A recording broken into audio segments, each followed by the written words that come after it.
మొన్న ACB case అడిగిన క్వశ్చన్లకు సంబంధించిన దాంట్లో కూడా కేటీఆర్ గారు వివరణ ఇవ్వడం జరిగింది. మళ్ళీ ఇప్పుడు కొత్త ఈడీ ఏమడుగుతుంది దీనికి సంబంధించి? కొత్తగా అంటూ ఏముండదు, subject matter one and the same. ఏదైతే ఉందో అంటే FIR as per FIR contents కానీ కంప్లైంట్ బేసింగ్ ఆన్ కంప్లైంట్ ఏదైతే ఉంటుందో ఆ ఇష్యూస్ అడుగుతారు. సో ఏసీబీ విచారణలో ఆల్రెడీ అట్లా ఆ క్వశ్చన్స్ అన్ని రిపీట్ అయ్యాయి. సో మళ్ళీ సేమ్ అదే ఉంటుంది కానీ because it subject matter one and the same. So మళ్ళీ వేరే డివియేషన్ ఏముంటుంది చెప్పండి? ఆల్రెడీ అవన్నీ చాలా క్లియర్గా మొత్తం ఏసీబీ ఆఫీసర్ చెప్పడం జరిగింది కేటీఆర్ గారు. సో హౌఎవర్ మళ్ళీ ఈడీ నోటీస్ ఇచ్చారు కాబట్టి ఇక్కడికి కూడా వచ్చారు. ఈరోజు ఆయన చేసిన ట్వీట్ ప్రకారం అయితే అసలు ఏ అవినీతి జరగలేదు, అసలు కేవలం ఇచ్చిన ప్రతి పైసా కూడా సద్వినియోగం కూడా దానికి లెక్క ఉంటుంది. అసలు అంటే ఈడీ ఎంటర్ కావాల్సిన అవసరం ఏముంటుంది దీనికి ఉంటున్నాం? యాక్చువల్గా అయితే అవసరం లేదు మీరు అన్నట్టుగా, because there is no corruption charges ఏదైతే పెట్టారో అసలు కరప్షనే లేదు. బికాస్ ఇక్కడ నుంచి డబ్బులు ఇచ్చామంటున్నారు, అక్కడ ఎవరైతే డబ్బులు రిసీవ్ చేసుకున్నారని కూడా అంటున్నారు. ఎవ్రీథింగ్ ఆన్లైన్, అంటే it is very clear, through account ద్వారానే పోయింది. There is no money laundering. So money laundering అనేది జరగలేదు.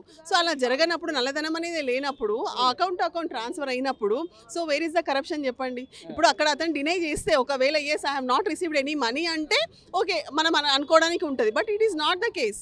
ఇక్కడ నుంచి అమౌంట్ వెళ్ళడం జరిగింది, అక్కడ నుంచి రిసీవ్ చేసుకోవడం కూడా జరిగింది. సో హౌఎవర్ ఈడీ ఎంటర్ అయింది, let us see what happens. దీంతో పాటు మళ్ళీ మాట్లాడదాం. ఏంటంటే ఏం జరుగుతుంది మళ్ళీ ఈడీ విచారణ ఏంటి? అలా ఈడీ విచారణ కుట్రలు కుతంత్రాలలో భాగంగా, రాజకీయ కక్షలో భాగంగా కేసీఆర్ గారిని నేరుగా దెబ్బతీసే అవకాశం లేక ఇట్లా కొడుకు మీద బిడ్డ మీద నిందారోపణలు చేస్తూ తిరుగుతున్నారు.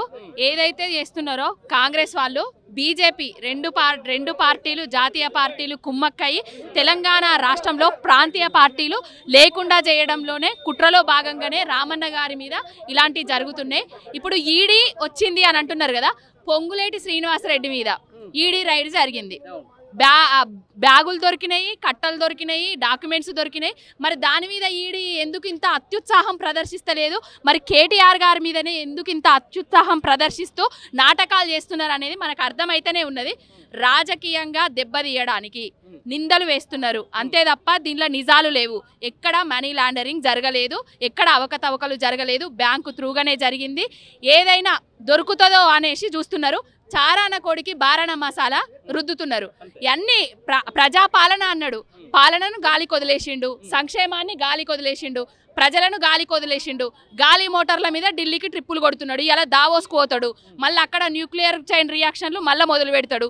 పెట్టుబడులు తెచ్చే తెలివి లేదు, సంక్షేమ పథకాలను ఇచ్చే తెలివి లేదు. ఇట్లా కుట్రలు చేస్తూ కుతంత్రాలు చేస్తూ కేటీఆర్ గారిని దెబ్బతీసే ప్రయత్నం చేస్తున్నాడు. ఎంత చేసినా కూడా ఆకాశానికి భూమికి ఉన్నంత తేడా ఉన్నది రేవంత్ రెడ్డికును కేటీఆర్కి. కేటీఆర్ గారి మీద బురద జల్లాలని చూస్తున్నాడు. ఆ బురద దుంటలో రేవంత్ రెడ్డి అనేటోడు కూరుకపోతాడు, ఇది ఖాయం. ఈడీ విచారణకు సంబంధించిన దాని మీద ఆల్రెడీ ఒక వివరణ ఇవ్వడం జరిగింది. ఏసీబీకి ఏదైతే చెప్పిండో ఆయన వచ్చినప్పుడు కూడా బయటకు సేమ్ రేవంత్ రెడ్డికి సంబంధించినటువంటి ఇచ్చిన స్క్రిప్ట్ ప్రకారం చదువుతా ఉన్నారు. అయ్యే క్వశ్చన్లు తిప్పి అడుగుతాం. మరి ఈడీ ఏం అడుగుతుంది అనుకుంటున్నారు? రేవంత్ రెడ్డి స్క్రిప్ట్ అడుగుతుంది, ప్లస్ బీజేపీ స్క్రిప్ట్ కూడా అడుగుతుంది. బడే బాయి చోటే బాయి స్క్రిప్టులు చదవబోతుంది ఈడీ అనేది. ఇప్పుడు మోడీ ఎక్కడైతే పాగా వేయాలనుకుంటాడో ముందుగా ఈడీ వస్తాడు. ఇప్పుడు రేవంత్ రెడ్డి ఎవరినన్నా ఎదుర్కోవాలనుకుంటే ఏసీబీని పట్టుకుంటాడు. ఇదే జరుగుతుంది. ఈరోజు కేటీఆర్ గారిని ఈడీ విచారణకు పిలవడం జరిగింది. ఎందుకంటే ఏ తప్పు చేయలేదు కాబట్టి డెఫినెట్గా ప్రతి విచారణకి నేను సపోర్ట్ చేస్తానని రామన్న చెప్పడం జరిగింది. అలాగే ఇప్పుడు ఇంకా సేపట్లో రాబోతున్నారు. మొన్న ఏసీబీ విచారణలో కూడా మార్నింగ్ 6 నుంచి ఈవినింగ్ 6 వరకు ఎన్ని క్వశ్చన్స్ వేసినా మళ్ళీ అవే తిప్పి అడిగినరు. నేనే తప్పు చేయనప్పుడు దేనికి భయపడాల్సిన అవసరం లేదు అన్నారు. ఎందుకంటే ఈ కార్ రేసింగ్ అనేది హైదరాబాద్ని, మన తెలంగాణ ఇమేజ్ని దేశాలకు చాటి చెప్పింది. అసలు అక్కడ ఎలాంటి అవినీతి జరగలేదు. ఎందుకంటే అవినీతి అనేది నువ్వు మనీ ద్వారా చేస్తే అవినీతి అంటారు. నువ్వు ఒక అకౌంట్ నుంచి ఇంకో అకౌంట్కి ట్రాన్స్ఫర్ చేసినప్పుడు అక్కడ అవినీతి అనేది ఎక్కడుంది?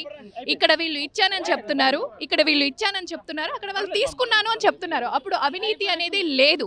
ఎందుకంటే ఇది మొన్న ఏసీబీ విచారణప్పుడు కూడా లోపల ఏం క్వశ్చన్స్ అడుగుతున్నారు అని కూడా ముందే social media, Congress party social media కానీ అనుబంధ సోషల్ మీడియా కానీ బయటికి లీక్ చేయడం జరిగింది. ఈ క్వశ్చన్స్ అడుగుతున్నారు, ఇది జరగబోతుంది, ఇంకా సేపట్లో ఇది జరగబోతుంది అని. మరి ఇప్పుడు ఈ బడేబాయ్ చోటేబాయ్ అనే ఈ ఏదైతే అనుబంధం ఉందో మరి ఇప్పుడు ఈడీ విచారణలో కూడా అదే జరగబోతుందని అందరూ అనుకుంటున్నారు. ఎందుకంటే ఇది చాలా దారుణం. ఒక ఐటీ మినిస్టర్గా, ఒక మున్సిపల్ మినిస్టర్గా ఎంత అభివృద్ధి చేశారు హైదరాబాద్ని అనేది ప్రతి ఒక్క ఐటీ కానీ చదువుకున్న వ్యక్తిని కానీ అడిగితే తప్పకుండా తెలుస్తుంది. కానీ ఏదైతే వీళ్ళు అబద్ధపు హామీలు ఇచ్చి 6 గ్యారెంటీలని 420 హామీలని ఇచ్చి ఇప్పుడు అధికారంలోకి వచ్చారో అవి ఏవి చేయకుండా మహిళల్ని మోసం చేసి ఏదైతే 2500 ఇస్తానని చెప్పిన ముఖ్యమంత్రి మరి ఈ రోజు మహిళలకు మొహం చూపించుకునే పరిస్థితి లేదు. మహిళలు ప్రతి ఒక్కరూ చీ కొడుతున్నారు. నువ్వు ఇస్తా అన్న 2500 ఏవి ఫస్ట్ ఇవన్నీ తర్వాత నువ్వు ప్రతి మహిళని కోటీశ్వరుల్ని చేస్తా అన్నావు, అది తర్వాత కోటీశ్వరుల్ని ఎద్దు కానీ ఫస్ట్ మా 200 500 నెలకి ఇస్తా అన్నావు అవి ఏవి అని అడుగుతున్నారు. అమ్మాయిలకు స్కూటీ ఇస్తా అన్నావు, స్కూటీలు ఏవి?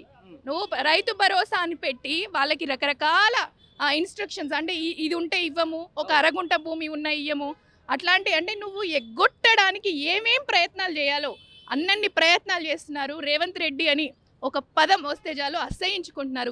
గ్రామాన ఎక్కడికి వెళ్ళినా నువ్వు బయటికి వెళ్ళి చూడు, తరిమి కొడతారు.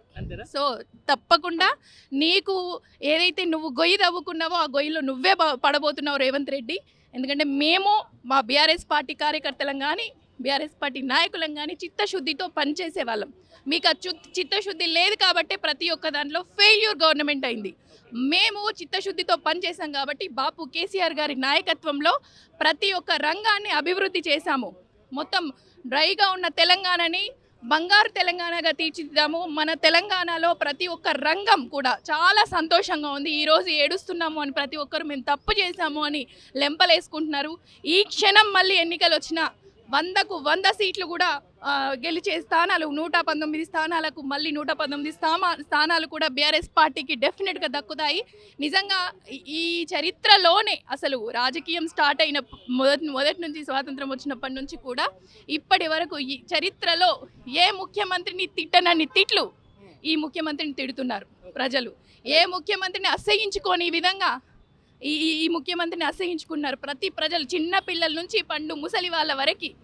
మన బీఆర్ఎస్ ప్రభుత్వంలో అసలు ఎంత అభివృద్ధి చెందింది ప్రతి ఒక్క రంగం, చిన్నపిల్లల నుంచి వాళ్ళకి కడుపులో ఉన్న పిల్లల నుంచి జాగ్రత్తగా చూసుకునే ఒక తండ్రిని మనకి ఇప్పుడు కాటికి పోయే వరకు కూడా చాలా అంటే వాళ్ళకి వాళ్ళు హుందాగా గౌరవంగా శ్మశాన వాటికలు కానీ ఏదైనా అంటే అక్కడ పడేసే స్థానాలు ఉండి ఇదివరకు అట్లాంటి అభివృద్ధి చేసిన తెలంగాణని ఈరోజు మళ్ళీ ప్రతి ఒక్కరు కూడా ఏంది ఆ తెలంగాణలో అసలు ఏం జరుగుతుంది అనుకునేటట్టు చేసిన ఈ రేవంత్ రెడ్డికి ఖచ్చితంగా బుద్ధి చెప్పే రోజులు వచ్చాయి. ఈడీ విచారణ నుంచి కేటీఆర్ గారు తప్పకుండా కడిగిన ముత్యంలో బయటకు ఏం గంటిస్తాము. రేవంత్ రెడ్డిని ప్రతి పండుగను గుర్తు చేసుకుంటున్నారు. అసలు ప్రజలను 4 కోట్ల మందిని పట్టించుకుంటుండా, ఈ నలుగురినే పట్టించుకుంటుండా, ఈ నలుగురే ఓట్లు వేసిండ్రా. 4 కోట్ల ప్రజలను గాలికి వదిలిపెట్టిండ్రు. 4 కోట్ల ప్రజలను వదిలిపెట్టిండు. 4 కోట్ల ప్రజలకు ఇచ్చిన హామీలన్నీ బొందన పెట్టి ఈరోజు మళ్ళీ దావోస్ పోయి ఈడ చేపిస్తుండే మోదీ రేవంత్ రెడ్డి మోదీ చేసిన కథలు ఇవన్నీ ఏంటంటే ప్రజలను ఎక్కడో మరలించి ఇక్కడ ప్రగతి పదంలో తీసుకుపోయినందుకే ఈ రోజు ఇక్కడ వరకు తీసుకొని వచ్చిండు. కేటీఆర్ గారికి సంబంధించి ఈడీ విచారణలో ఏం జరుగుతుంది అనుకుంటారు? ఈడీ విచారణలో ఏమీ జరగదు. ఆల్రెడీ ఒకసారి క్లియర్ అయింది. ఏసీబీ వాళ్ళు ఎంక్వైరీ చేశారు, అక్కడ ఏమీ లేదు. ఇదో లొటపీస్ కేసు అని సార్ ఆల్రెడీ చెప్పారు.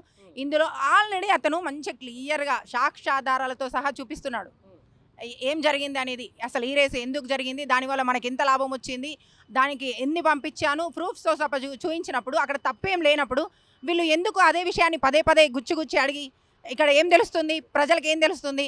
ఇది వ్యక్తిగత కక్ష.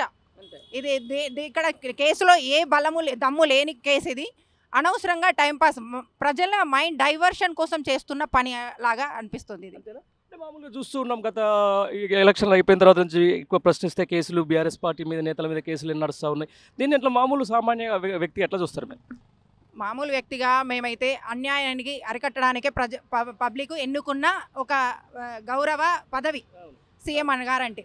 అతను మంచి పనులు చేయకపోయినా సరే కానీ ఈ పిచ్చి పనులు చేసి అతని విలువ అతను డే బై డే దిగజార్చుకుంటున్నాడని నా ఉద్దేశం.